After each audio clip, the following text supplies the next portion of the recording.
5 to the power 2 equals 25, 16 and 32 can be simplified and we get 2 here. 5 times 2 equals 10 and 25 divided by 10 equals 2.5.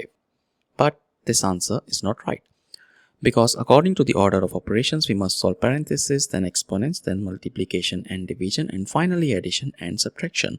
Remember, if in any expression we have both multiplication and division present, we must work from left to right, and same applies to addition and subtraction.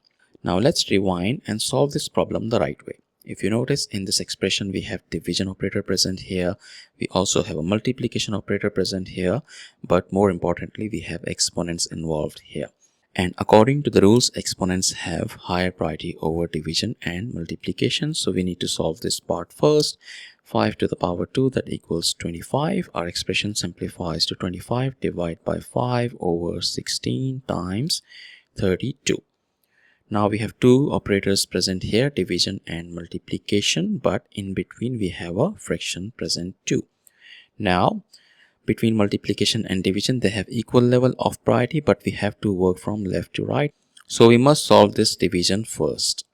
Now whenever a number is getting divided by a fraction, the easiest way to solve is use the KCF rule: keep, change and flip. Keep means we keep 25 as it is, change means we change the division operator to multiplication, and flip means we flip the fraction 5 over 16 as 16 over 5, and we have times 32 present from the original expression. Now we have two multiplication operators present here. We will just go work from left to right. So 25 times 16 over 5. We can simplify it here. 5 and 25 cancels out, leaves us with 5 here. So we have 5 times 16 times 32. 5 times 16 equals 80. And 80 times 32, that equals 2560, which is the final and correct answer to this problem. Thank you for watching. Please like the video, comment your answers and subscribe to our channel.